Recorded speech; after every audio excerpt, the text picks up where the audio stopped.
Hi guys, it's me ChazzaHD and welcome to another episode of the podcast, and tonight's episode is a special one and one that is very different to any other that we have done. Now, of course, I did plenty of 2019 Australian Grand Prix content on the channel on Friday, Saturday, Sunday, and of course yesterday with the race review. By the way, if you haven't checked that out, it's in the description down below.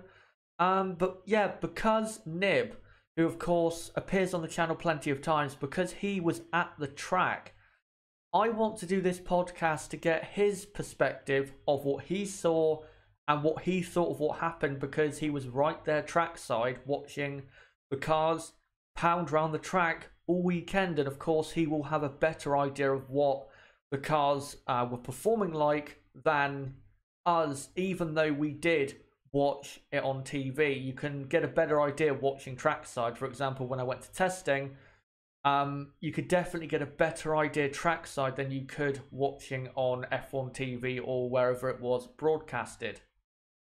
So basically what we're going to be doing today is going through all the teams again, but mostly hearing from Nib about what he saw and what he thought of all the teams and what he noticed from the teams, and say the slower speed corners, the high speed corners, especially turns 11 and 12. Yeah, we're going to hear from him as to what he saw at Melbourne, and hopefully you guys, no matter where you're watching from, are doing well on this Tuesday evening. By the way, I am going to take a slight step back in this stream. I am going to talk plenty, but I won't talk as much as I normally do because I'm a bit knackered, and also this stream is more about hearing Nib's point of view than it is mine, because I think I've said plenty about the 2019 Australian Grand Prix. And talking of Nib, let me bring him in now. And Nib, first off, how are you doing, mate? And how was the weekend? Did you enjoy it? I sure did. It was a fantastic weekend. The weather was absolutely perfect.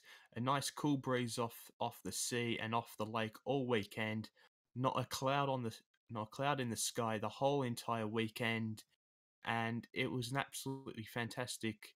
4 days, because I like to include the Wednesday event, the season launch at Fed Square. That was also a very good day out. But Friday, Saturday, and Sunday was fantastic to see these absolute beasts on track.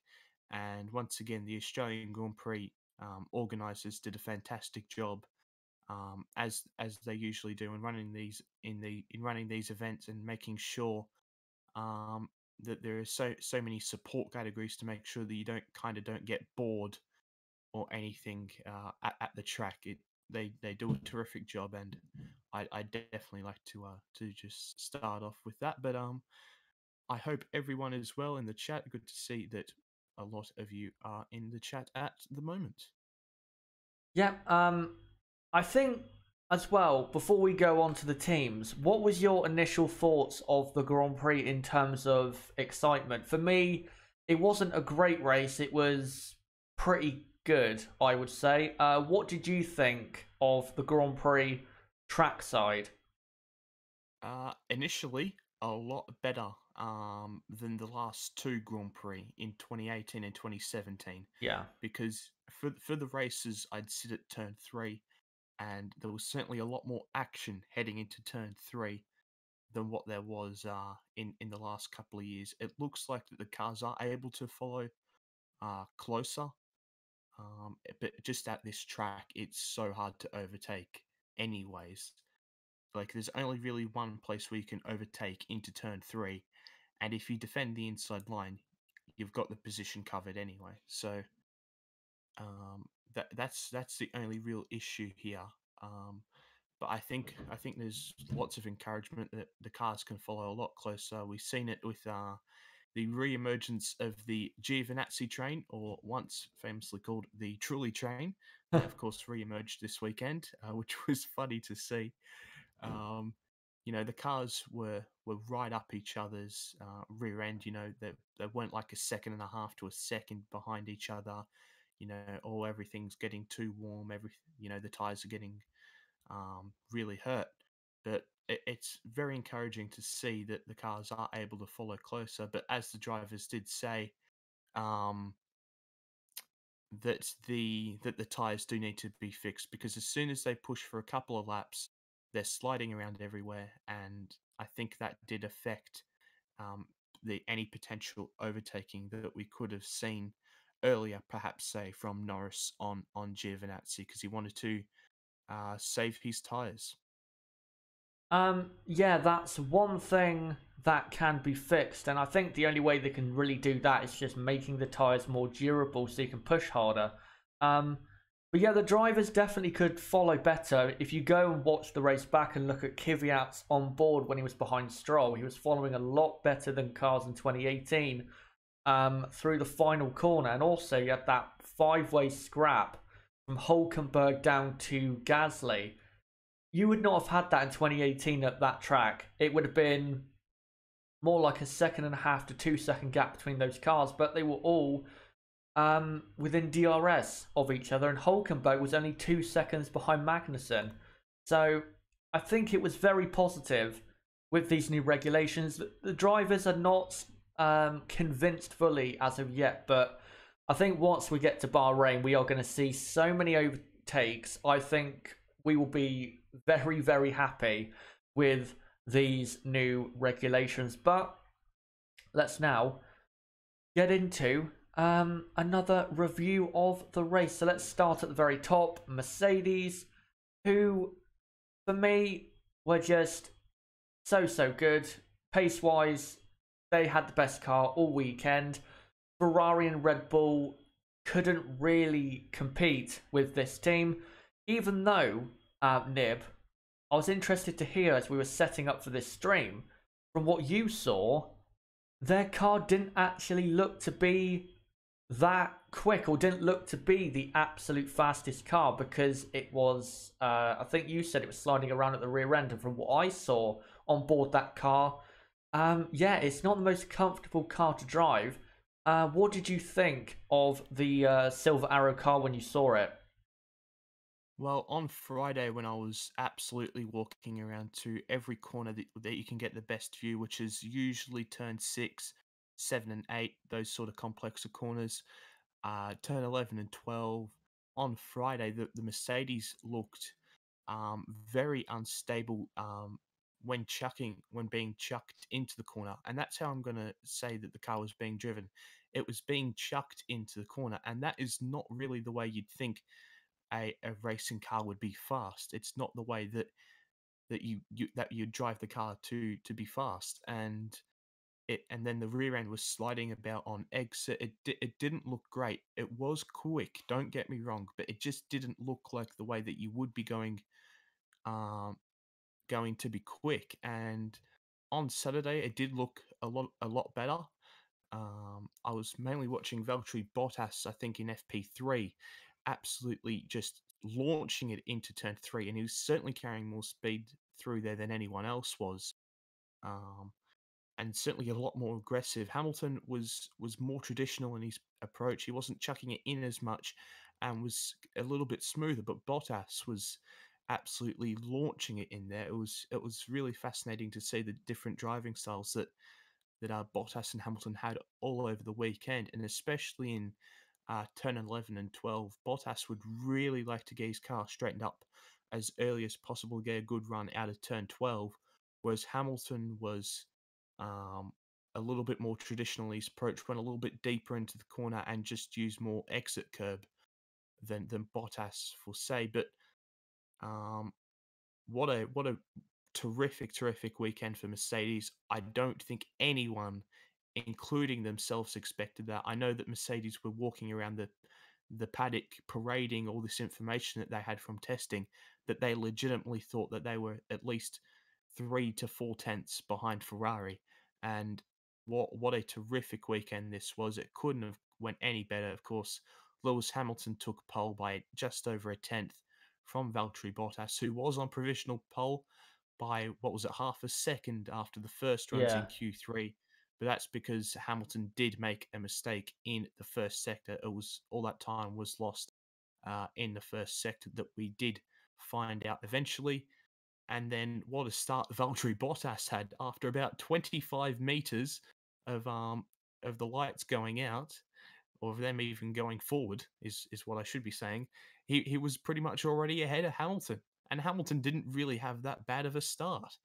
It was really interesting to see how good of a start Bottas had. Of course, this isn't the first time we've seen Bottas have a ridiculous start. He had that one in Austria in 2017, I think it was, when he had Yeah. like a 2.2 reaction time to the lights going out, which is just legal under the regulations for a jump start. It was a terrific start, and after he got ahead of Hamilton from the first lap, or by turn one, it was pretty much over at that stage for the battle for the lead. And then, of course, we found out that about on lap 4 or so, that Lewis Hamilton picked up some floor damage, just a very crucial part of the floor, the most crucial part of the floor, just at the rear end, right in front of the tyre, which, of course, is trying to protect the tyre from the air just going directly into the tyre and trying to angle the air down into the diffuser. So he would have been losing a lot of rear end downforce, and his car did look a little bit more unstable compared to Valtteri's on the exit of turn 3, and that's probably why he was complaining about his tyre wear so much throughout the race. Of course, everyone gets debated into thinking that he's going to have to two-stop, but of course he never really was going to two-stop. It was always going to be a one-stop, even though they did pit significantly early thanks to Sebastian Vettel's undercut attempt. But I don't think Mercedes could have had a more perfect weekend. Took away the maximum points. Of course, Bottas got the fastest lap. And I must say this, we both absolutely slated the fastest lap rule, right? But I must admit, towards the end of the race, it did create a little bit more excitement than what there would have been. I'm still not a fan of a point actually being given out for it, but I must admit, it did create a little bit more excitement, a little bit more tension in the final laps of the race, when Bottas is like, I want this fastest lap, I want to pit, I want to get fresh tyres on, and they're like, we're not pitting you even though you're 25 seconds ahead. So it did create some really interesting stuff towards the end, and that's what I did mention now, just mentioning the gap that Bottas had. The best drive of his career, absolutely, to win by 20 seconds over Lewis Hamilton and Max Verstappen is quite remarkable. And that gap was all made when Vettel and Hamilton had pit and Bottas was still out on the soft compound tyre. He was lapping nearly like half a second a lap faster than both Vettel and Hamilton on older tyres. He was fantastic this week, and in qualifying, he was very unlucky not to get pole. I thought he got pole initially after the first runs, but of course it's Lewis Hamilton. You can never rule him out in a qualifying session, and yeah, a perfect weekend for the reigning world champions, and they look they're going to be very hard to beat for the rest of the season. They looked so dominant this weekend here at Melbourne. Also, I just want to ask, because this has been a talking point on Twitter that I've noticed. If Lewis Hamilton did not have that damage to his floor, do you think he still would finish in second? For me, he would have. I think Bottas had him beat. I don't think the damage cost Lewis Hamilton that much time. I don't think the gap would have been 20 seconds, but I don't think Hamilton would have been close to winning. What do you think? Yeah, I agree. I don't think the floor damage had mattered. Maybe if it happened, on the first lap, then potentially, but it happened around about lap four from what we can tell. I don't think it had a massive bearing on the outcome of the race. Yeah, I don't think it did either. But yeah, great result for Mercedes. And one thing you mentioned when you started talking about them was how they were not exactly stable with their car. Their car, even though there's a massive pace difference, it looks kind of similar to the Toro Rosso. The Toro Rosso is a similar car.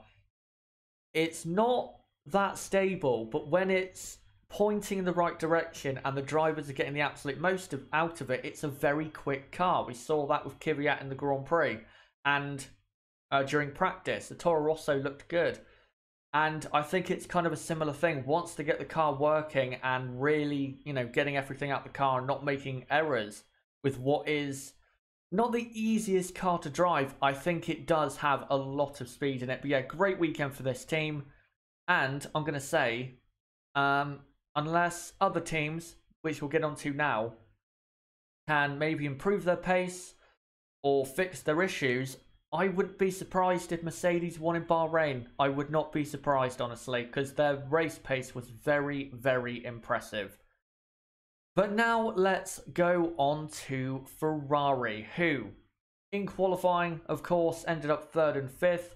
Now, in qualifying, Sebastian Vettel's lap was actually not that bad, I thought. Yes, he was 0.7 of a second off, but if you look at how slow Ferrari were in the race, I think Vettel did a very, very good lap to get within 7/10 of a second. But then in the race, the whole team, the car, and really the drivers were poor. Charles Leclerc was poor up until his first and only pit stop, and Sebastian Vettel was poor pace-wise after he basically burnt out his medium tyres trying to push after Lewis Hamilton. And it was such a terrible weekend for Ferrari. Now, there have been plenty of rumours and theories as to why Ferrari struggled. Nib, from what you've read and from what you saw at the track, give us your best, I guess, estimation as to why Ferrari was so slow. Ferrari was so slow because their suspension setup was very, very stiff. The car under braking into the bumpy braking zones of 3, 6, 9, they were losing so much time to Mercedes, and you could really see that in when the onboard laps were compared um from Vettel to Hamilton in Q3. I think it was really in the braking zone heading into turn 6 at the end of the first sector.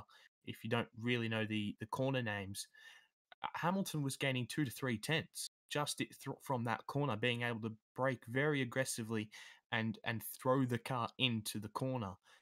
Ferrari just really, really struggled all weekend. But more concerningly, they had some issues this weekend with their power unit. And from an article from motorsports.com Italy, it's come out that they had their packaging too tight for this weekend's Grand Prix. Now, I must be said, I knew it was going to be reasonably hot this weekend. It was in the well, some days it was in the high 20s, but most of the weekend was in the mid 20s. But most of the times in here, you'd expect some cloud cover, but there was not a cloud in the sky the whole entire weekend. Even at night, there wasn't even any. There wasn't clouds. There was no cloud cover whatsoever. So Ferrari looks like they've got it wrong with the way they had to package their engine, and they just didn't open up the car enough so that it could cool the engine down enough. So what they ended up having to do in the race and in qualifying was turn the engine down and just use a higher ERS setting to make sure that they didn't damage the main engine. So, and that's why I did post in Discord a little article why the Ferrari engines were derating, where the RPM lowers down towards the end of the straight because they've run out of electronic energy. All Ferrari engine powered cars were struggling with this all over the weekend. And if you look at the speed traps from the race, in the first speed trap, the second speed trap, the third speed trap, and then the main speed trap, like I think it was 4 out of the 6 Ferrari powered cars were last in that thing during the race. They just had to really, really protect their engine this weekend because they had mucked up the packaging. But it could be a bigger issue than the packaging. We are not too sure, and we will see come Bahrain. They didn't lose too much time in the straights compared to Mercedes. in qualifying. I think they only lost about 0.2 of a second, but it certainly did hamper them in the race, because if you're watching any of Sebastian Vettel's onboard, or Charles Leclerc's for that matter, they were lifting off so early into turn 3, and they've got a little system on the Ferrari where there's a little green light telling them where to lift off in the races and where to brake. It's just on the top left of the steering wheel, and they were lifting off probably a good 50 meters before anyone else breaking into turn 3. So I'm expecting a much stronger outing from Ferrari this weekend. Not this weekend, in a couple of weeks' time in Bahrain. But yeah, it was not a good race for Ferrari. Of course, qualifying was a massive disappointment. Like when you see Mercedes 7/10 ahead of Ferrari, and that's just not a good thing, especially when we thought that Ferrari would be on pole, and then by at least a few tenths, and then to see Mercedes ahead by 7/10 on pole, was quite remarkable and a bit of a shocker. But it was a pattern that was emerging over the weekend. We've seen that the Ferrari just didn't really have the pace the whole entire weekend, and I think that that Charles Leclerc was a little bit disappointing this weekend. He was a bit better in the race than he was in qualifying. Of course, he made a mistake in the first sector, I believe, on his final run in qualifying, which cost him 4th place on the grid to Max Verstappen, which did kind of hinder him in the early parts of the race. But both Ferrari drivers were very lucky to come out of turn 2. Of course, we've seen now from Max Verstappen's on board that there was major contact, wing to wheel, between Charles Leclerc and Sebastian Vettel. A quite hefty contact. There was even a puff of smoke that came off the tyres from the contact between the front wing and the tyre. I just don't think that Vettel's seen Leclerc try to absolutely storm around the outside. It was a massive risk that was taken by Leclerc, that's for sure. And thankfully, for Ferrari's sake, Vettel didn't get a puncture and Leclerc didn't suffer any damage. But Leclerc dropped off pretty quickly and very early on in the stint to the back of Verstappen. And then, of course, he made that mistake at turn 1, going through the grass, as we see lots and lots of drivers do in the race. And then once Verstappen passed Vettel, Ferrari just completely turned their engines down. They didn't even bother pushing, and that's why in the end they did finish so far off Red Bull and Mercedes. So a horrible weekend for Ferrari, and I hope that we can see a bit better a lot more from Ferrari, because the base car hasn't changed. It's still that same great car that we all seen in Barcelona. So hopefully Ferrari can sort out their issues and take it to Mercedes in the next Grand Prix.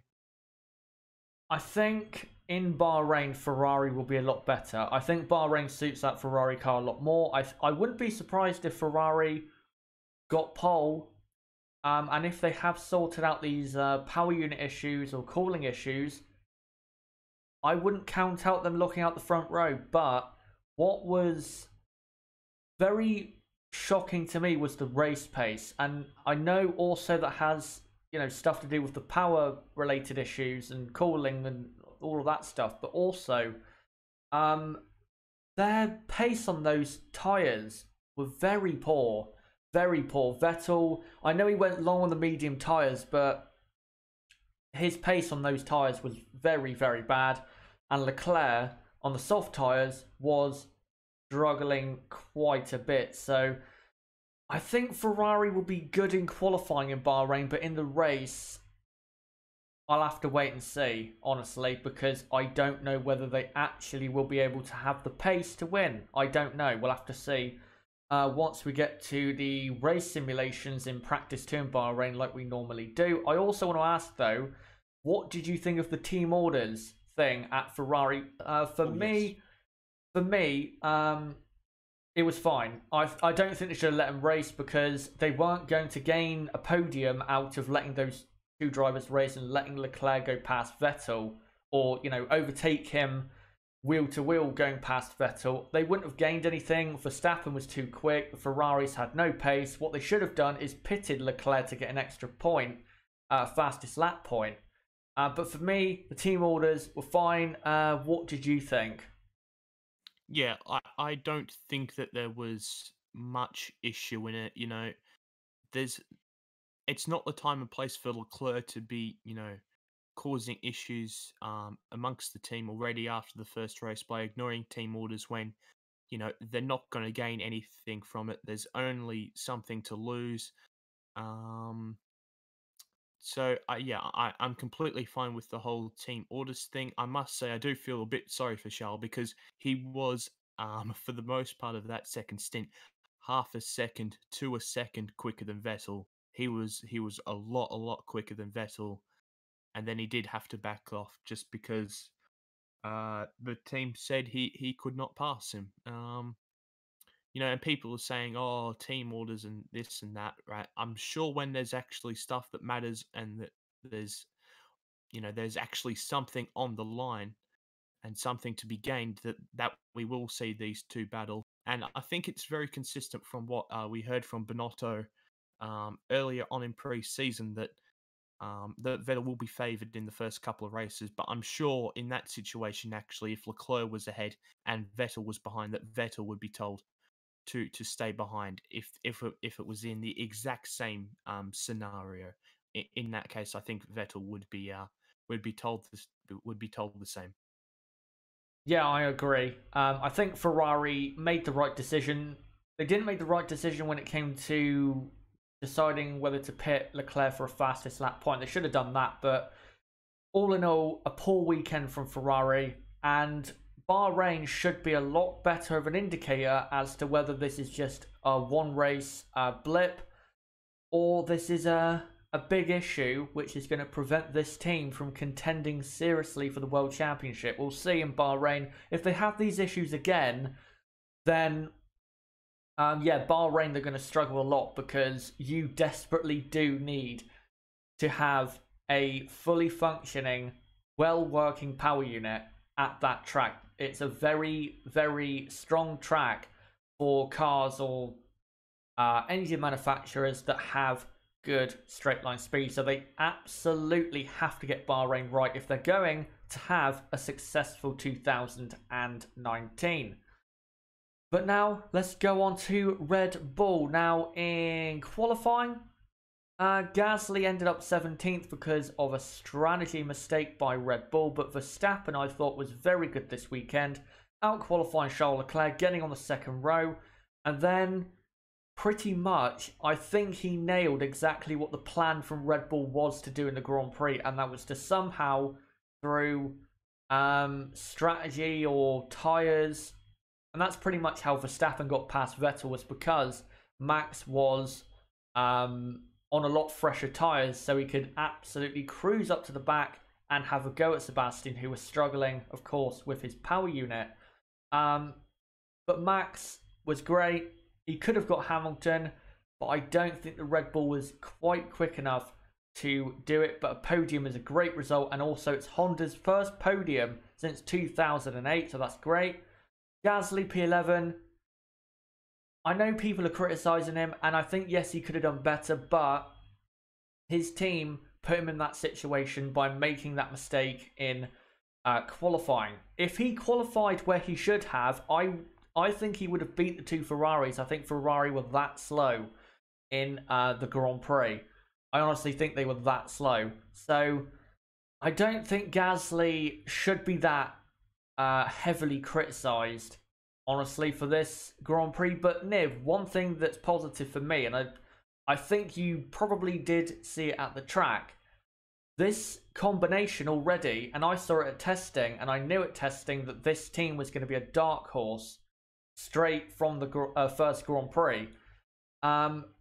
They are looking very, very strong, and for the next couple races, who's to say they can't win a Grand Prix? Yeah. Sorry, I didn't think that you were gonna quite finish there, but I think very simply put, if they had the Renault power unit for this race, they wouldn't have passed Sebastian Vettel and got P3. The Honda power unit is already making such a major difference to this Red Bull. They can challenge in the straight line with Mercedes and Ferrari, and all weekend and during the race, Honda were right there with Mercedes in the speed traps. They were top of the speed traps, but the speed traps, only paint a small picture of what is truly going on. But that's all that we can sort of go on. The Honda power unit is very strong, and Red Bull are benefiting from this massively with a great drive by Max Verstappen to get P3. The car looked pretty good on track all weekend. I'm not entirely sure where they lost 8 tenths to Mercedes, though. That Mercedes must have just been absolutely incredibly hooked up compared to any other car. Of course, as we talked about with Ferrari having their issues, but yeah, for Red Bull, that they look very strong. Max did the same sort of strategy that Valtteri Bottas did, stayed out longer on those soft tires, which were quicker and they were lapping faster than what Vettel and Hamilton were doing behind, and Verstappen nearly built a pit stop advantage and nearly could have come out ahead of him, but his tires did just start to drop off just before he pitted. So that meant that he had to come out behind Vettel and Verstappen, or sorry, Vettel and Hamilton. He can't come out behind himself, of course. But Hamilton was just a step too far for Verstappen this weekend in terms of passing.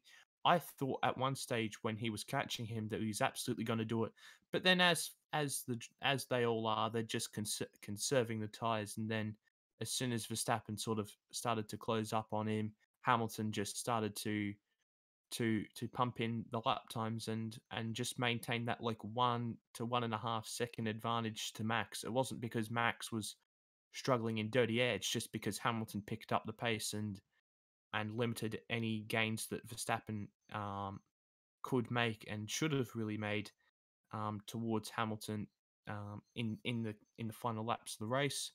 Of course, he got very close to Hamilton in the last couple of laps, but just couldn't get the job done as Mercedes had turned up the engine slightly to defend. And for Pierre Gasly, a very unfortunate weekend. He looked fairly good all weekend. I'm actually not too sure of how the practice times looked because I didn't really care too much about the times in practice. I briefly looked over at FP3, but Gasly very unlucky, obviously, with Red Bull mucking up the strategy. And this isn't the first time that they've sort of left a car in the pits whilst the track is rapidly evolving and just getting faster and faster and faster. And I must say that first qualifying session was fantastic. 3rd to 18th was separated by 7 tenths of a second. And I don't think we've seen that too many times last year. So it's great to see that the field is a lot closer than last year, at least on one lap pace. Because it was obviously a different story in the race Stanley car that didn't get lapped, excluding the Ferrari, the Mercedes, of course, and Verstappen, was Kevin Magnussen. So a bit disappointing to see the cars still so far apart in race trim, but in one lap pace, the cars were pretty close. And Pierre Gasly, sadly for him, he felt the full brunt of that, and of course qualified in 17th, and was stuck behind the Toro Rosso the entire race. And of course, Kvyat made his hilarious dive bomb at turn 3, and then immediately Gasly pit. But Kvyat re-overtook him, and that just completely ruined Gasly's race, who had just pitted onto the fresh soft tire. And it was a bit weird that the Toro Rosso didn't move out of the way, because usually you'd see the Toro Rosso move out the way in that situation, or certainly in the past. Mm.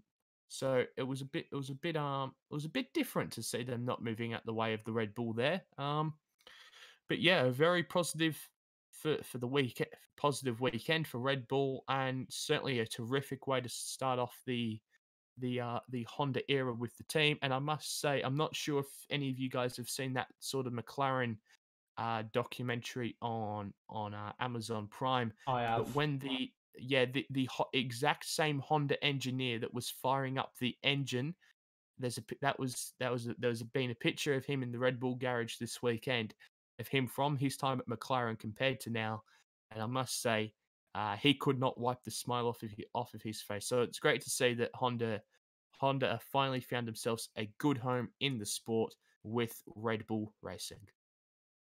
Yes, indeed, because, well, McLaren are dictating what they should do to make everything fit. But, yeah, great for Red Bull, great for Honda. I will say, though, with Gasly, I think where he really should have done well was when he was left out longer than other drivers. Because if you notice, he was stuck in that train right behind Stroll and Kvyat in the first stint before anyone pitted. He was left out the longest out of anyone in that midfield battle. And then when he pitted, he was actually quite a bit further behind Stroll than he was when Stroll pitted for the first and only time. So I don't understand why Gasly was so slow in that part of the Grand Prix. That was the part of the Grand Prix where he needed to turn up the power unit and go for it. Put in 2 or 3 qualifying laps, pit, and then end up coming out in, I don't know, P9 or something like that. But he ended up losing time and falling back. And that was a bit surprising. And it was a bit funny as well to see Kvyat going around the outside of Gasly down into turn 3. But I actually quite like that Kvyat did not yield and gave Gasly a very, very tough time. Because I think Kvyat does have a point to prove. But yeah, good, great for Red Bull. And I think in Bahrain, they will be even better. Because if you remember back to last year, even though they didn't get to show it, in the practice sessions, they had the best race pace. With, of course, Renault. And I actually went back and looked at the qualifying gap between Ricciardo, who was the highest qualifying Red Bull in Bahrain in 2018. I looked at his gap to pole and also his gap to Mercedes. Ricciardo was only 0.2 of a second behind Bottas in third and only half a second off pole. If Red Bull are closer with Honda, they could end up on the second row again and maybe winning. You don't know. I think the Red Bull car in Bahrain is going to be strong. But before we go on to the midfield, and there's plenty to talk about with the midfield, I just want to go to the live chat because, of course, they're sat in there talking whilst we are going through the Grand Prix. So yeah, guys, in the live chat and also the comments, let us know what you think of what we're saying.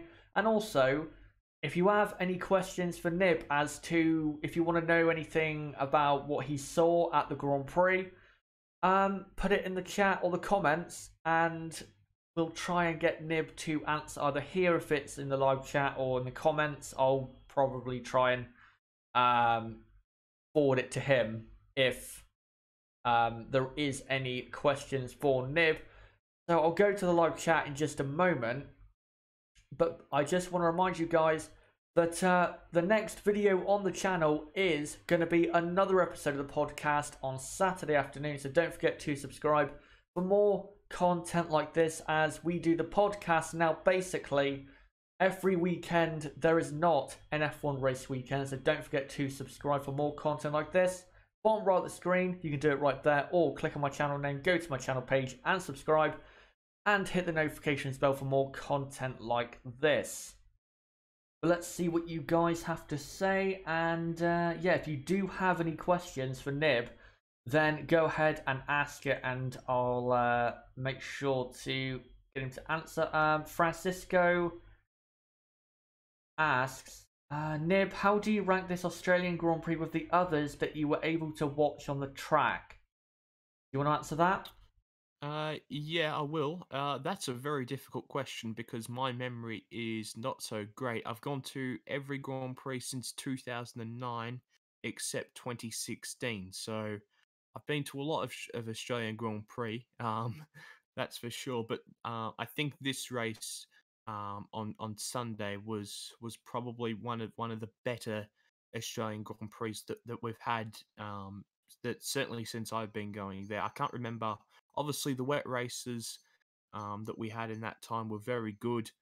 2016 was pretty good as well, from what I kind of remember. But yeah, I think this 2019 race was very positive and a lot better than the previous 2 years. So yeah, a good start to the season. Yeah, I think this was probably the best Australian Grand Prix for me since the 2013 one where Kimi Raikkonen won in the Lotus. So yeah, a good first Grand Prix. Matt Wilson asks, this is for Nib, what was it like seeing all the drivers on the Thursday? It was fantastic. I didn't see them on Thursday, but on Wednesday they had the launch event, and it was so funny. A lot of people have complained about not seeing the drivers and everything. Well, that's because they were all at the stage. They had a little Melbourne walk thing, which they have at the track, where all the drivers walked past and signed stuff. It was fantastic, and they were just normal people. I must say, one of the funnier moments from that was Cyril Abitbol. We were saying, "Oh, you got to give Horner some more banter throughout the season," and he's like, "Wait for season 2." He was he was quite hilarious. Was Cyril? He was very nice, but I think it was a good reminder seeing all the drivers there that they are real human beings, and a lot of them were just joking around and that on the Wednesday. But come Friday, when I of course seen them again, and on Saturday, I did get my program signed by the majority of the drivers, and yeah, it was a very exciting time, and I was, because I'd got most of my stuff signed already, I was just passing down. I was just getting people to pass down hats and everything for people to sign. So that was good. I had about 6 Ricardo hats that he signed for other people that were in my hands. So um, it was really good seeing all the drivers up close and personal. And of course, if you want to see any photos of the drivers, they are posted in the Discord. So don't forget to join the Discord. That link will be in the description. Yeah, it's in the description where it says ChazzaHDF1 Discord server. You can join the Discord. Great community over there. And yeah, Nib has already also, and I did watch it, you posted a video of the final Q3 run at turn 11 and 12. I really yes. did like seeing that. That was very nice. So yeah, if you want to see that, then make sure to join the Discord because it is in the general tab and it's not that far up the general tab. So yeah, make sure to join to see that. Mr. Random Guy asks, were the crowd salty at Max when he passed Vettel, as most of them, or most people there, are Ricciardo fans? I can kind of answer that as well, because if you go back and listen to the audio on the FOM broadcast, people were cheering when Max passed Sebastian Vettel. And was that the same at the track? Because yeah, on the audio of the race, if you go and listen back, people were cheering when Max got passed. I'm not entirely sure. I know I was actually clapping Max's move because it was a fantastic move. The way he set it up from turn 1 and then around the outside of turn 3, which you don't see every day of the week. It was a fantastic move by Max. So I don't actually know if people were really clapping or not. I was kind of in my own little world, so focused on what was going on that I kind of didn't really pay attention to the crowd in that situation. And one last comment I'll read out before we go on to the midfield, and it's from JB. He asks how your fantasy team did, and I'm going to be honest, I actually thought that was JB's team. But your team is what a Hassel. I thought that was JB's team because obviously he's the king of the Haas puns. I thought, yeah, that's definitely JB. But it was you. I'm last, by the way, in the Colgate F1 team in the Fantasy League. By the way, if you want to join it, the code is in the description where it says Fantasy League entry code ChazzaHDF1. The code's there if you want to enter the league. But yeah, I ended up last, and Nib, you were, I think, 10th or something like that. I think 9th. I think I ended up finishing. Yeah. If Ricardo hadn't have being awful, I think I would have had a pretty good result because I had Bottas. So Bottas got me a good amount of points, but yeah, a pretty good start, and I've already made one change. I've got Mr. Magnussen in there because Haas look very strong, and of course we will speak about them very shortly. Yeah. Right now, I think we should move on to the midfield. Don't worry, guys. We will come back to your comments pretty soon. But let's start off with Renault, and well, the biggest disappointment for all the home fans there, of course, is what happened to Daniel Ricciardo. So, Nib, go ahead and give your thoughts on, disappointing, not only weekend for Ricciardo, but I also think for Renault pace-wise, even though Hulkenberg finished in the points, I think it was a disappointing weekend for Renault considering where people thought they were. Yeah, I definitely agree. I think it was a bit of a shock that they were out in Q2. Of course, they were very close to getting through to Q3, but still, I think most of us expected Renault to be fourth fastest team by at least a couple of tenths with the money that they've now got, and of course the driver lineup that they've got with Nico Hulkenberg and Daniel Ricciardo. Of course, Hulkenberg out qualifying Ricciardo with a good performance by a couple of hundredths. It's a very small gap, but he still out qualified him nonetheless. But when it comes to the race start, well, it wasn't really much of a start for Daniel Ricciardo. He actually had a good start, which was rare to see. But then he just went and drove on the grass, and I must say this, right? This is going to sound hilarious. The grass at Albert Park is very deceiving. You just think, oh yeah, that grass, looks quite level compared to everything else, and like, oh no, massive hole there. It happens all throughout the weekend. It's very interesting, that grass.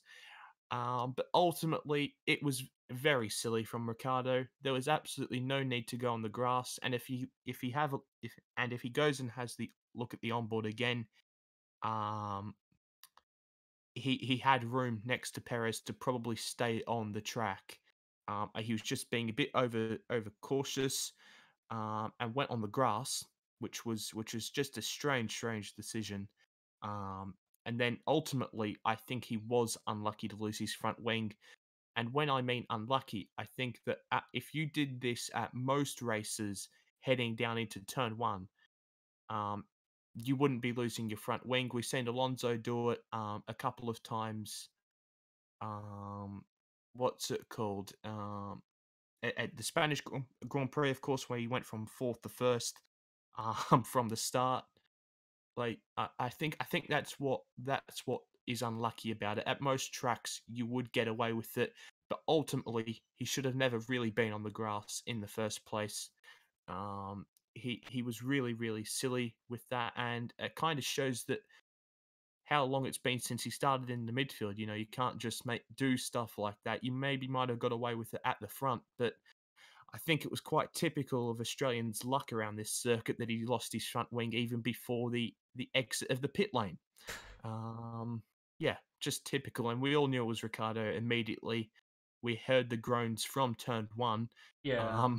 at the pit straight immediately. And then a couple of seconds later on the screen, we seen what had happened. So a devastating weekend for Daniel Ricciardo, and has admitted that he's done too much media work and spent too much time looking after the fans and had burnt himself out before the weekend had even started.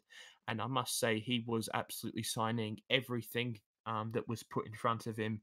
And yeah, I'm sure that, and hopefully next year he looks after himself a little bit more at his home race, and doesn't burn himself out before the weekend. But Nico Hulkenberg, of course, had a very good start, gained positions off the start, and had a very good race behind Kevin Magnussen. Ultimately, the Renault was slower than the Haas in the race, or even though he was a couple of seconds behind the majority of the race. The Haas just did have the pace on the Renault, but it was a very good result considering the poor qualifying display by the Renaults to come home in 7th place. It was the best he was going to get, really. Well, it probably should have been 8th if Gasly, of course, had managed to get his way through. But nonetheless, a good result for Nico Hulkenberg, and a good way to start against his very quick teammate in Daniel Ricciardo. Can I just ask, with Renault, when you watched them on track, where were they losing time, say, compared to Haas? Do you think it's power related, or could you see the differences in speed, in the high speed corners or stuff like that? Where could you tell the difference between the Haas and the Renault? Um, I don't really know where they were losing the time to Haas. I will say that your analysis of them from preseason testing was spot on.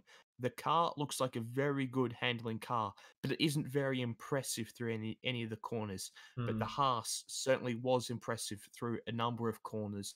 I'm like, that is the fourth fastest car. I even come into the end of the stream on Friday, and said that Haas look very good and are probably the fourth fastest team through turn 6 and through 11 and 12.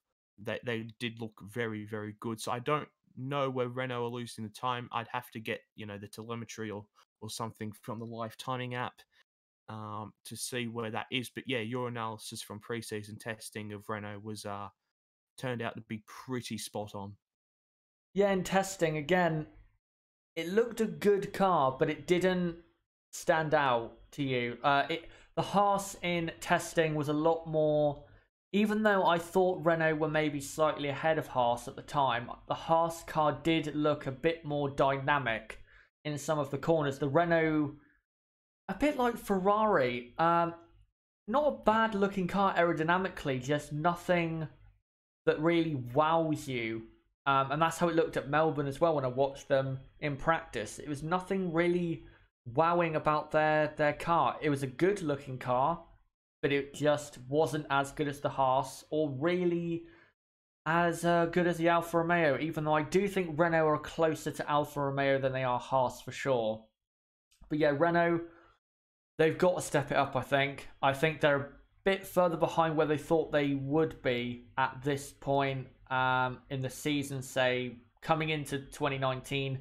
Once we came into the year officially, I think Renault thought they probably would be in Haas's position. But yeah, they have work to do, definitely. And Bahrain, I think, is going to be a tougher race for them because I don't think that track will suit the Renault car as well as Australia. Not that Australia actually suited the Renault that well at all. So it's going to be tough, Bahrain. But hopefully both the drivers can do their best and maybe get a double points finish. That'd be a good result, I think, for Renault, considering the pace of the car. Next up is McLaren. Obviously, Lando Norris was great in qualifying. He was the best driver for me in qualifying. P8 on the grid. Great performance. Sainz, of course, was 18th and very unlucky with Kubica holding him up with that puncture. But then in the race, I think it basically became clear, and I said it in testing, the McLaren doesn't look like it can really compete for points right now. It just doesn't look like it's not miles away, but it's not quite in the same league as the Haas or, say, the Alfa Romeo right now. I just don't think the McLaren car is good enough for points. And if you go back and look at the timing at the end of the Grand Prix, Lando Norris in P12 was, I think, 40 seconds behind Gasly, who was still out of the points. So I think it has become clear that the McLaren car is, I think, better than it was at the end of 2018, but it's not ready for points right now. I don't think it is ready for points. Nib, at the track, did you notice that also, that the McLaren car just is not ready for a top 10 finish based on pure pace? Yes, I definitely agree with what you just said. The McLaren sort of looked more towards the Racing Point end of the midfield. It looked very similar through the majority of the corners. Of course, a terrific display in qualifying by Lando Norris. And sadly, of course, Carlos Sainz got held up by Robert Kubica after he hit the wall at turn 9 and then went off subsequently at turn 11.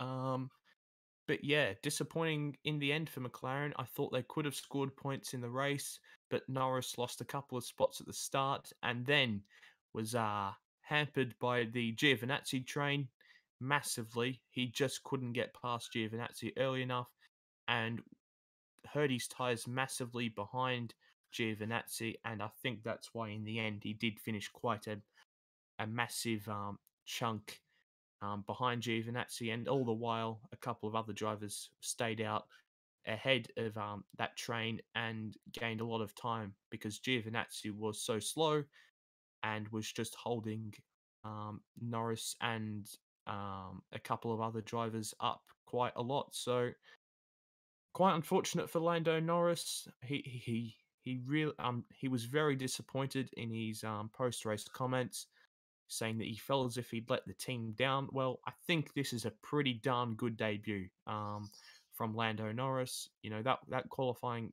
performance was very special, and to even out qualify the Alfa Romeo of Kimi Raikkonen by a couple of hundredths was also very impressive by Lando. So I think there's definitely some positive vibes coming from McLaren. You know, I think they're a bit closer to the top end of the midfield than we expected. We couldn't really get a good idea of where they were in from preseason testing, but this shows that they are actually pretty good. And I must say that the best Texas steakhouse owner, Zach Brown, is a very nice bloke. I'm sure he does come across as a typical racing guy. I think he is a nice guy. I just think sometimes he can make some weird decisions, but he is a nice guy, no doubt about it. But yeah, McLaren, closer to points than they were at the end of 2018 on most occasions, and looking more positive. For Bahrain, I'm not sure they will finish in the points. I think Shanghai will be the best chance for this team to finish in the points based on pace before we get to the European season in Spain. So I think looking positive for McLaren, and as long as they progress as 2019 goes on, that's all that matters. But now, let's go on to Alfa Romeo. Now, Kimi Raikkonen finished P8, Giovinazzi finished in P15. It was a good weekend for Alfa Romeo. But for me, Nib, I was a bit disappointed because I thought Kimi especially could have done better. I think he could have outqualified Norris. I think the Alfa Romeo is definitely quicker than the McLaren. And I think over the course of the 58 laps, I think he could have done a better job in beating Nico Hülkenberg, because I also think the Alfa Romeo is slightly faster than Hülkenberg, and maybe he should have caught Hülkenberg up quicker at the end to consistently have DRS on him, say for, 15 laps or something like that. But yeah, a good weekend for them. But for me, Nib, there was more on offer. What did you think? Yeah, I absolutely agree with you here. I was expecting a lot more from Alfa Romeo. Of course, as soon as we've seen their car design and the radical front wing that they've got, I expected them to be right up there at the top of the midfield, and they were just slightly behind the top of the midfield this weekend. Of course, Giovinazzi hasn't driven a single-seater car in 2 years, so I think people were being a bit harsh on Giovinazzi. Because he was just the simulator driver for Ferrari and helped them massively with the setup over the past couple of years. So I think it's going to take Giovinazzi a couple of races to get back into the swing of things. He was only a couple of tenths off Kimi in qualifying in Q2, where he did get knocked out, but in the midfield, a couple of tenths could mean from 7th to 14th, and that's just the reality of how close the midfield is, and you really have to be at the top of your game.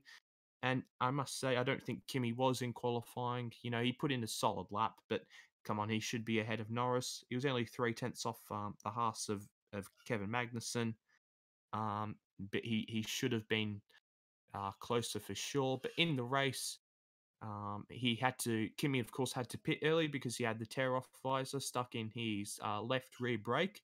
Yeah. So that's why he had to pit and kind of caused the train to form behind Giovinazzi.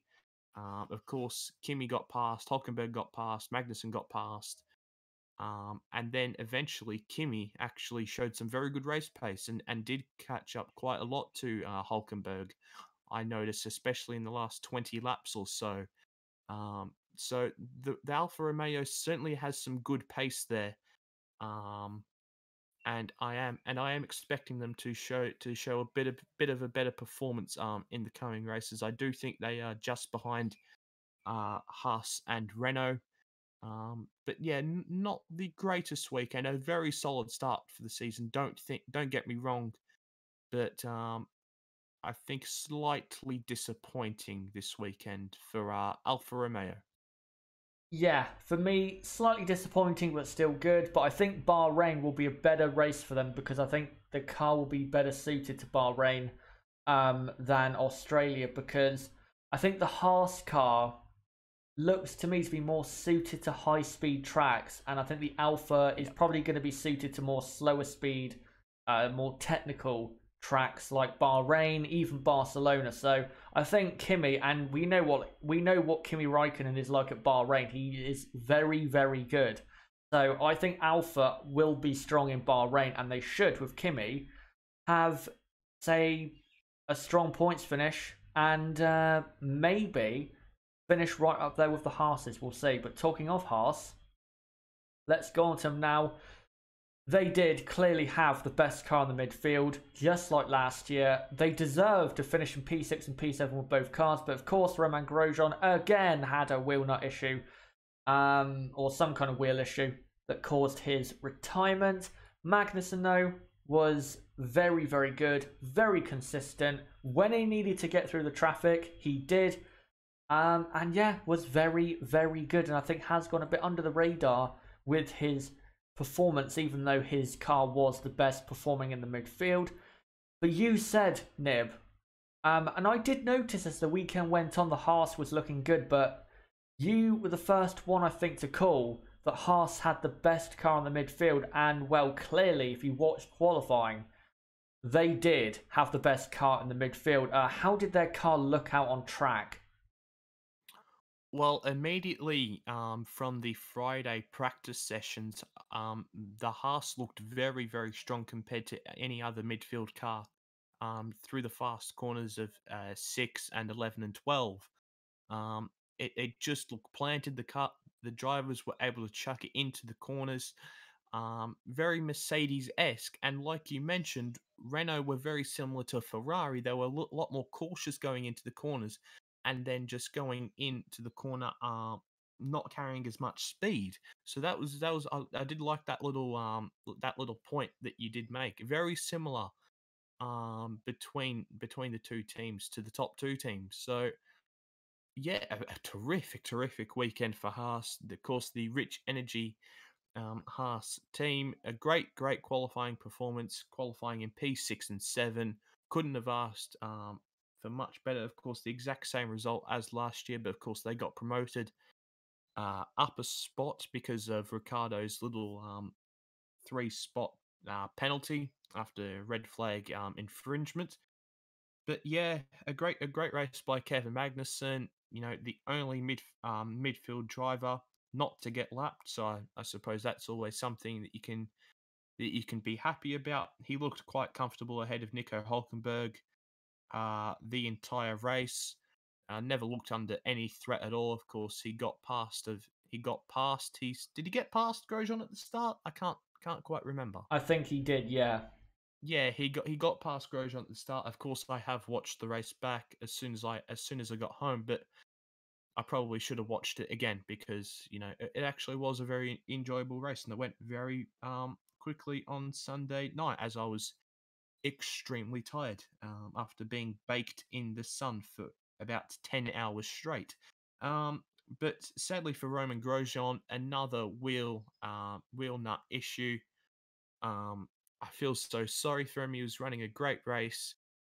before the pit stop, and of course that pit stop was a 10-second pit stop and cost him quite a lot of time, and he was put behind in that Giovinazzi train that we've seen, and that pit stop just ruined his race. And then eventually coming out towards the penultimate corner, his tyre just come loose about 20 laps after he'd made his pit stop. So very weird how it just sort of managed to make its way loose in the end there. So disappointing by Haas once again, not picking up the full points that they should have got. It should have been what should it have been? It should have been 14 points. Yeah. 14 points for them this weekend.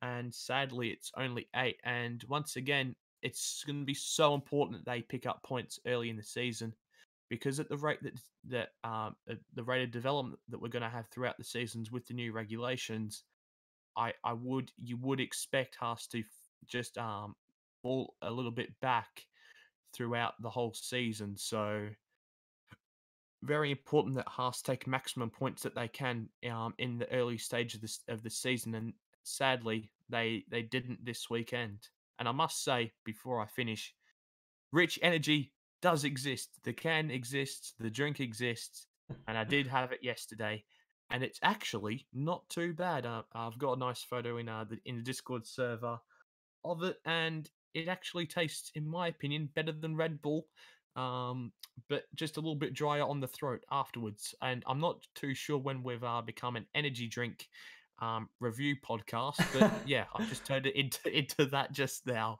But yeah, a good weekend for Haas, but sadly didn't maximize the points results. Yeah, I couldn't believe you found a can of Rich Energy. Were they selling it at the track or selling it at a nearby store or something like that? Well, let's put it this way: it wasn't being sold at 7-Eleven or anything like that. Okay. You had to go to Urban Hub, which is like some I don't know, sort of trendy convenience store. Oh, okay. And right. Yeah, I got it there, but apparently they were handing it out on the way to the track at some places. So there you go. Right, okay. It's interesting that you could well get your hands on one and have a taste, and well, there you go. Yeah, Haas, one thing I will say, yeah, they didn't maximize the points, but at least they did score some points, because remember last year they could have scored, I think realistically they would have ended up with, say, 18 points last year at last year's Grand Prix, and they came away with nothing. At least they came away with 8 points and are not already behind on other teams and can progress from here, and I think are a lot more confident of a team after the first Grand Prix 2019 than they were after the first Grand Prix of 2018. Now let's go on to Toro Rosso. Danny Kvyat, of course, finishing in the points. He didn't have the greatest qualifying. I think he got held up by Sebastian Vettel's off. And by the way, Vettel was very, very lucky he did not exit qualifying in that incident. But yeah, I think Kvyat in the race was very good. He had strong pace.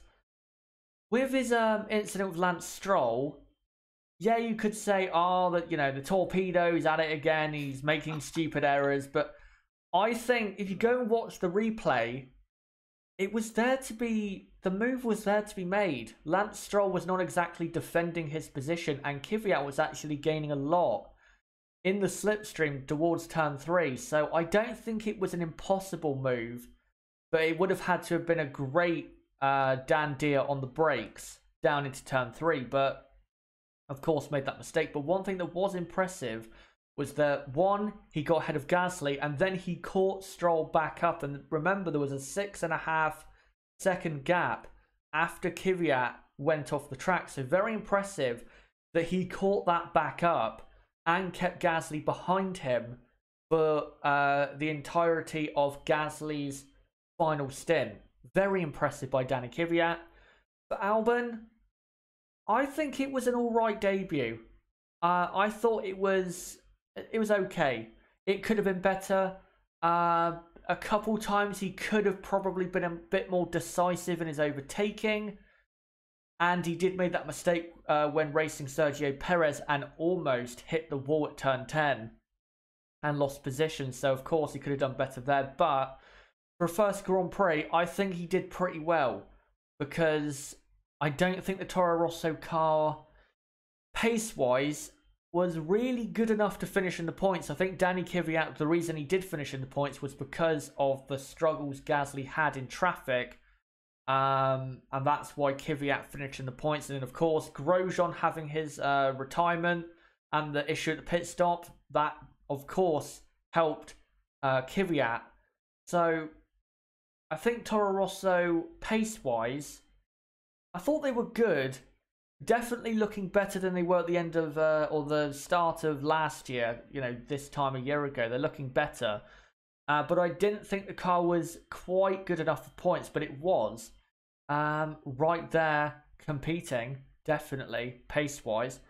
Nib, with Toro Rosso, what did you think of them? For me, and I thought this in testing, once this car is being driven to the absolute max and they are getting the best out of it, it is a pretty quick car.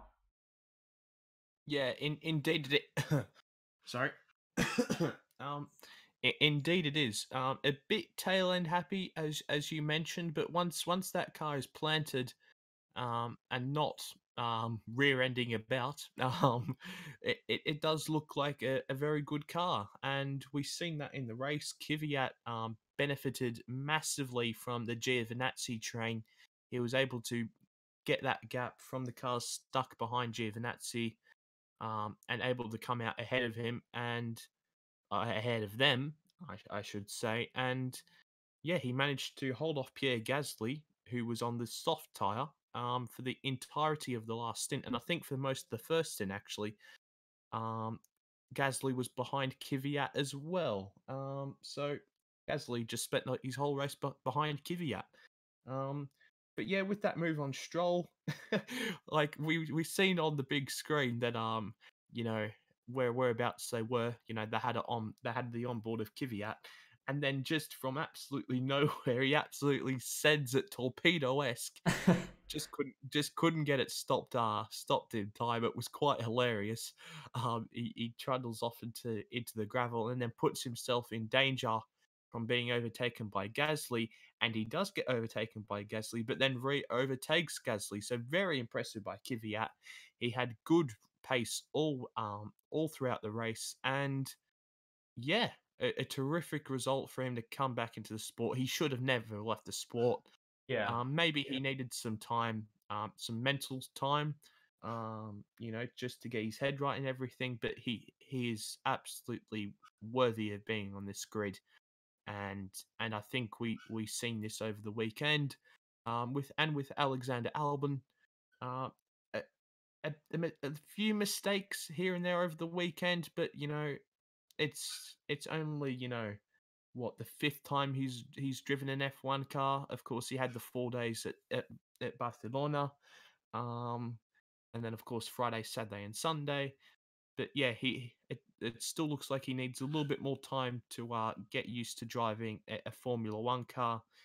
But yeah, he still had a pretty good weekend and was one of the main losers in that Giovinazzi train, with Norris, Perez, and of course Grosjean before he retired. But yeah, a positive weekend for Toro Rosso. That Honda engine is looking good in the back of it and sounds absolutely beautiful, I must say, trackside. And when watching the onboard, it does sound tremendous. But yeah, certainly a lot better than what they were last time. This time last year, and better than them certainly the way that they ended the season. So, a very good weekend for Toro Rosso at Albert Park. Yep, absolutely. Now, let's go on to Racing Point. And first off, I have to commend Lance Stroll. I know I have criticised him plenty in his F1 career, but I can admit when someone puts in a great performance, and this was one, because he had a good start from P16 up to P13. He did capitalise, of course, on Daniel Ricciardo's incident at the start, but still good start for him.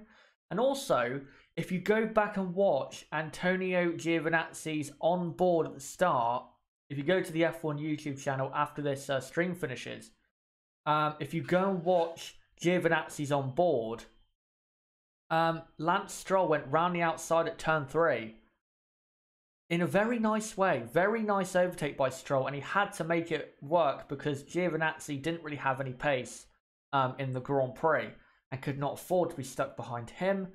But yeah, then was in that train behind Perez, his teammate, then stayed out longer, put in great laps, came out, and then was in P9 and had a great chance at getting past Kimi Räikkönen and Nico Hülkenberg. So a very, very good race. And for me, Stroll was second in my driver of the day standings from the Sunday in Melbourne. I did see that Bottas did win it deservedly, but Verstappen was second. But for me, I would have gone Stroll in second, but that's just my opinion.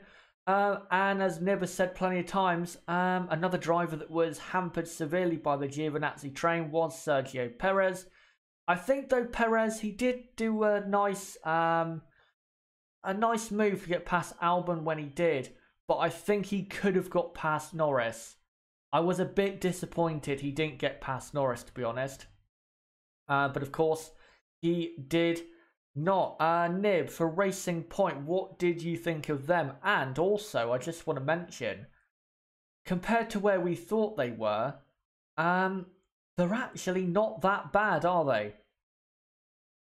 No, well, I think from the second test and from preseason testing, I certainly always said we don't know where they are because they're bringing a new car for Melbourne, of course. And, brand new car on Friday, they didn't look that great. They were doing a lot of running just to see everything was good, that everything was correlating.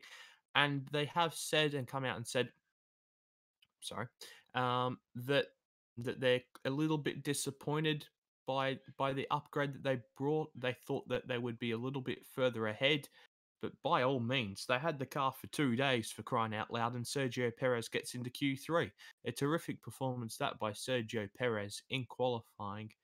But yep, as has been a common theme of this podcast throughout, hampered by the Giovinazzi train, the return of the Trulli train, and yeah, his race was pretty much ruined. And yes, thank you for mentioning his pass on Albon. That was a very nice overtake, very opportunistic, and bloody Albon nearly went in the wall immediately after that. But yeah, terrific performance by Lance Stroll once again, as he always does on the first lap.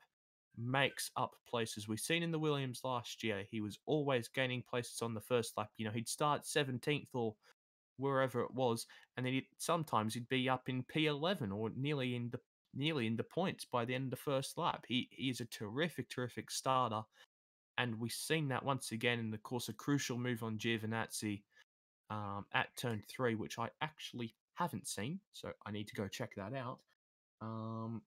So yeah, a terrific performance by Lance Stroll, and I must say, I do think people have always been too critical on him. I don't think he should have been on the grid at his age, but I think once again, and I think we'll see this season, that he probably is deserving of a drive in the sport at the moment.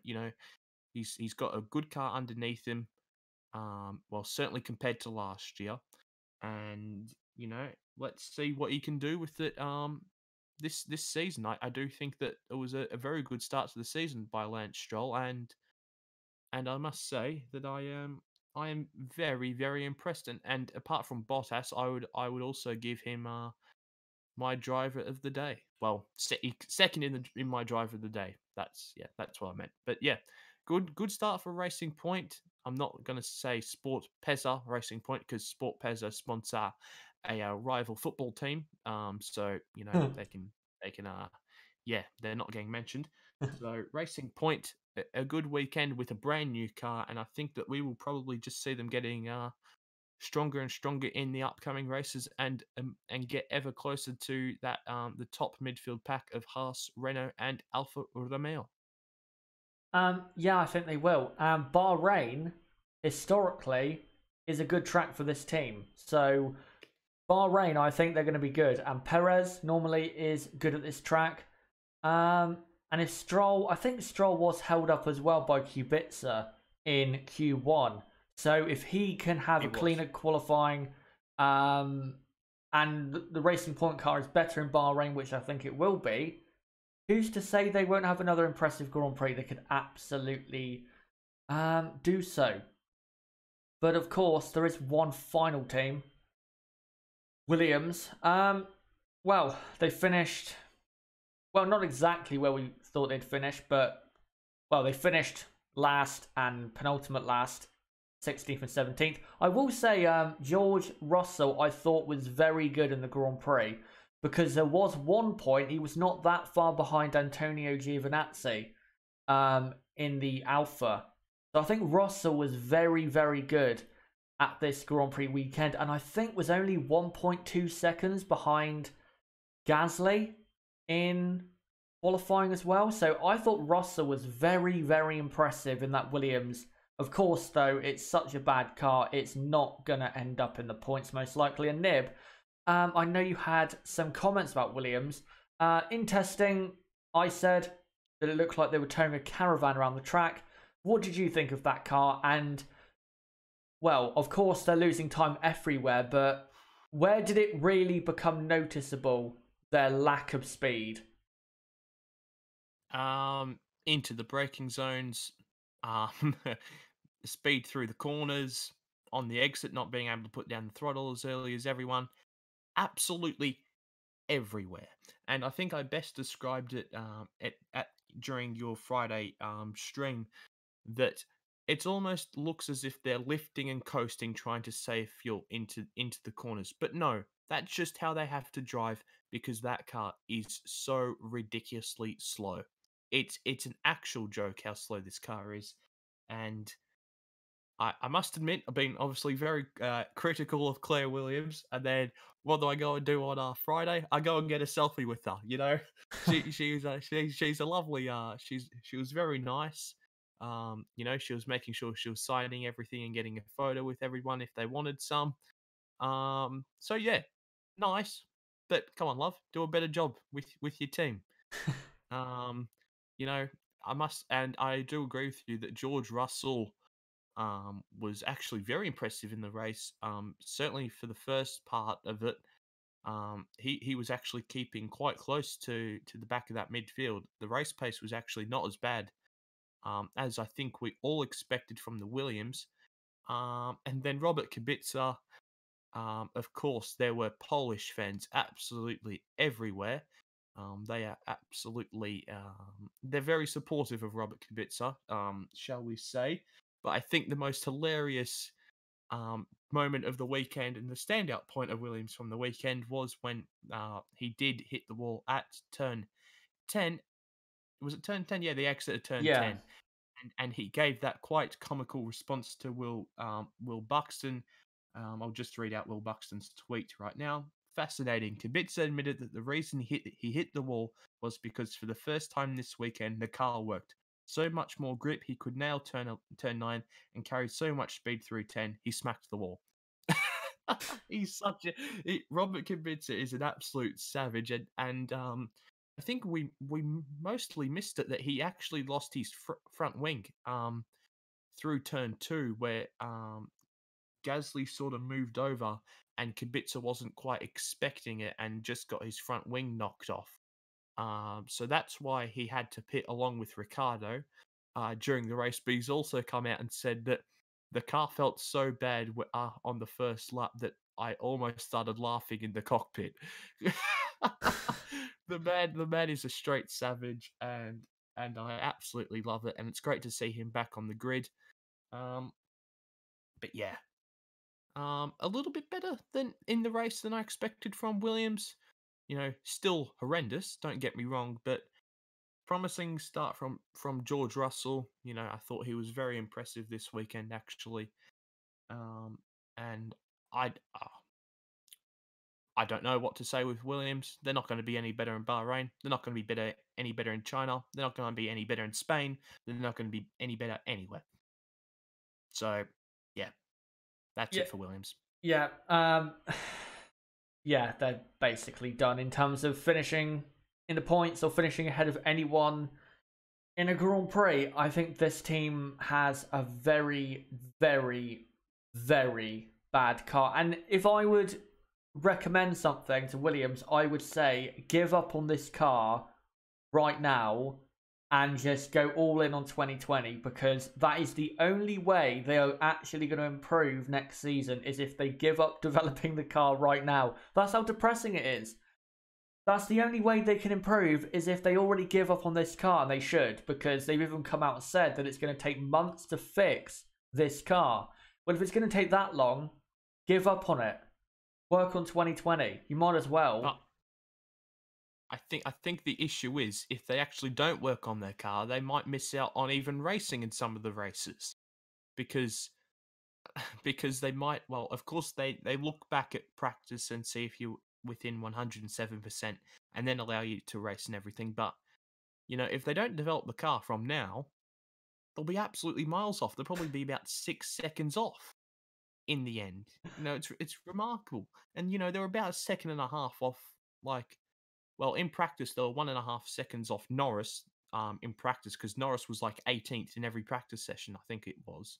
And then it was still like 1.5 seconds off in qualifying. It's remarkable how slow that car is to everything else, and you can visibly see it on circuit. It is like they are towing a caravan, or literally sandbags on the car, as everyone liked to joke around with over the weekend.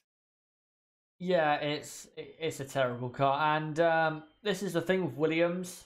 They might end up 6 seconds off the pace, even if they develop this car as much as possible. That's how depressing this team has got.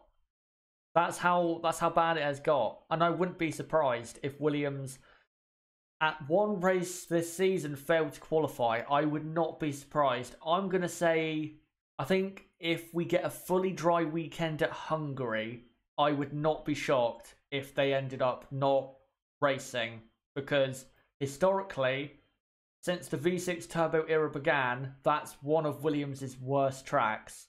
So, yeah, don't be shocked if at the Hungaroring, if they end up, at least 6 seconds off the pace in all the practice sessions and qualifying, and don't actually make the race. But of course, that's it for the review of the teams.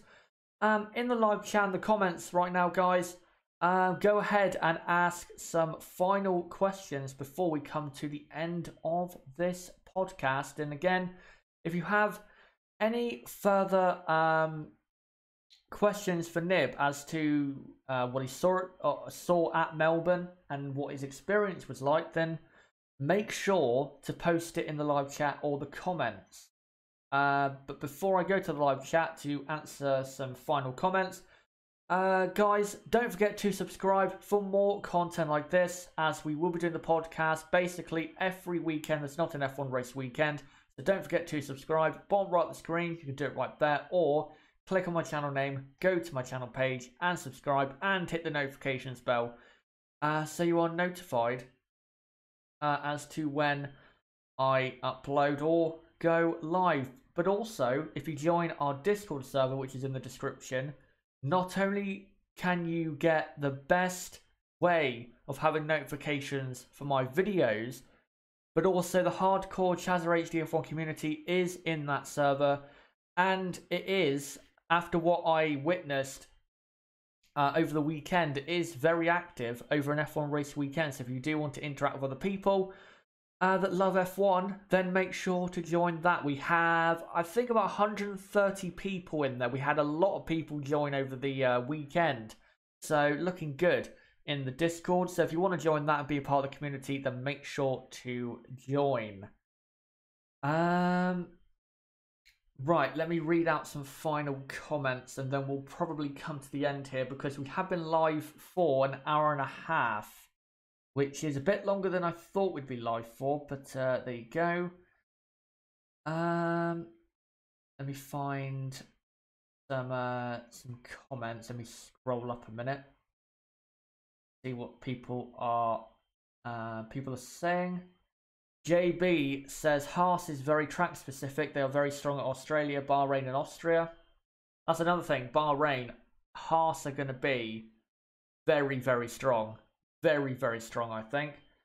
Hello to Ronan Brady. Unfortunately, mate, you've joined as we're about to end. But if you want to ask any question about Nib's experience at the Australian Grand Prix, then make sure to go ahead and ask it.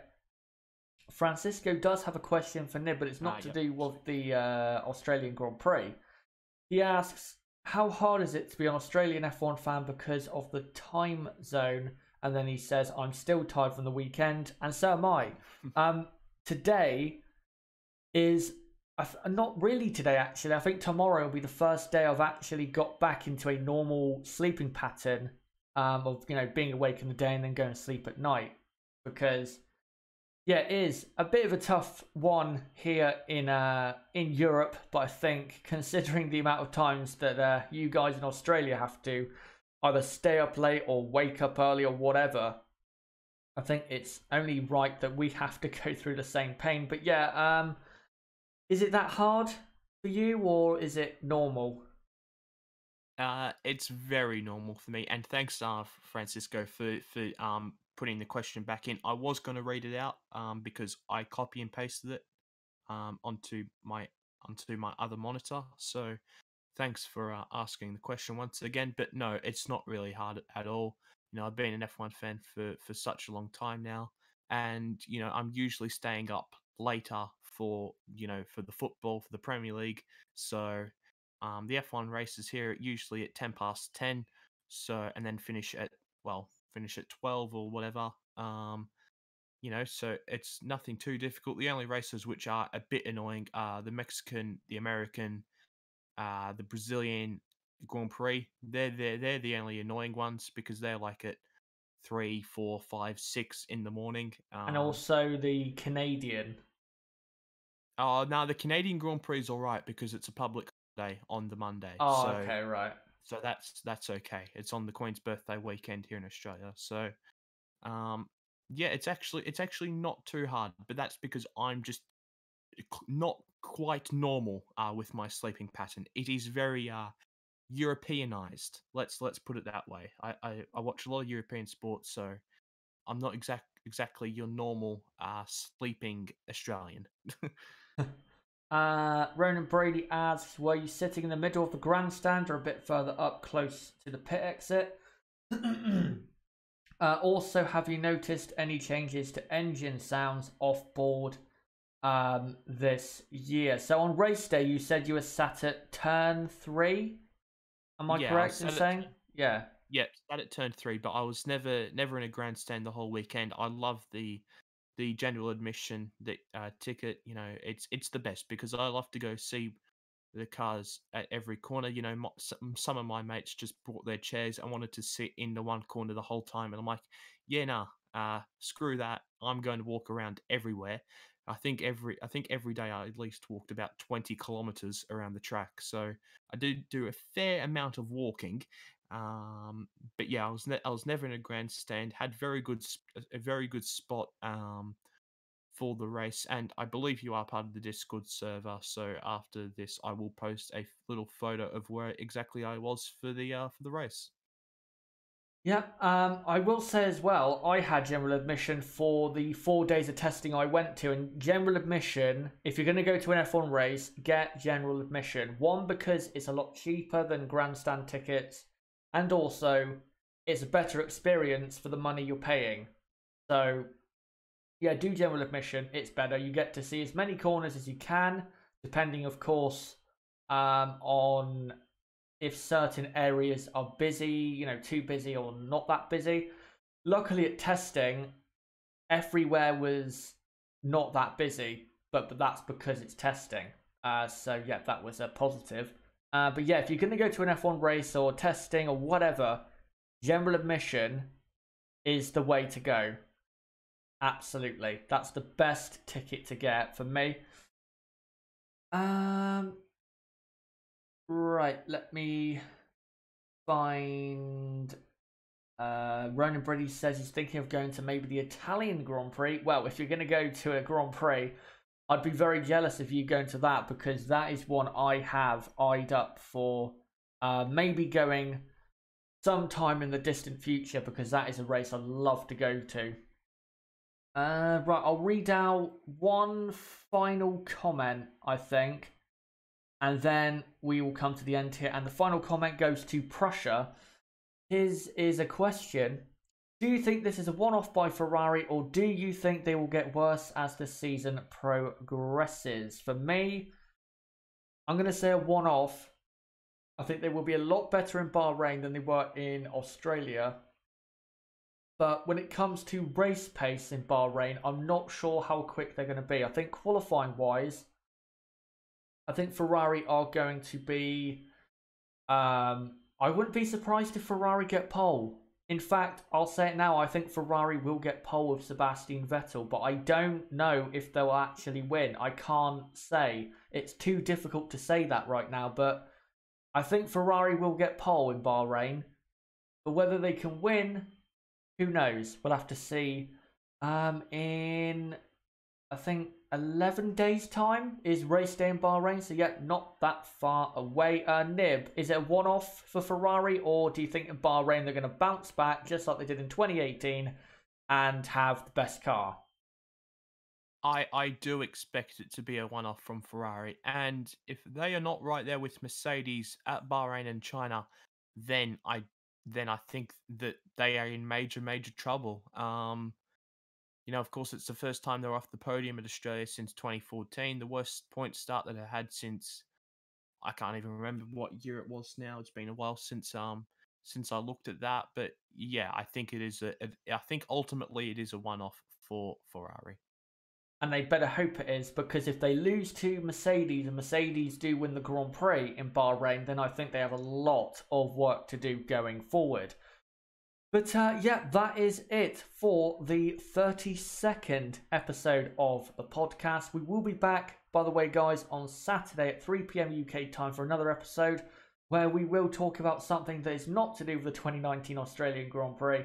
And yeah, we'll get those topics sorted out for Saturday. But I want to thank Nib for coming along and talking about what he saw from his point of view all weekend in Melbourne. And I'm pretty sure he did have plenty of fun, even though, of course, the man he was supporting did not have the greatest weekend. It sounds like it was a great weekend to be there. And yeah, thank you for coming on and explaining your point of view of the whole Grand Prix weekend, mate. Yeah, thanks, mate. It's always a pleasure to be on the podcast, and indeed my favourite week of the entire year.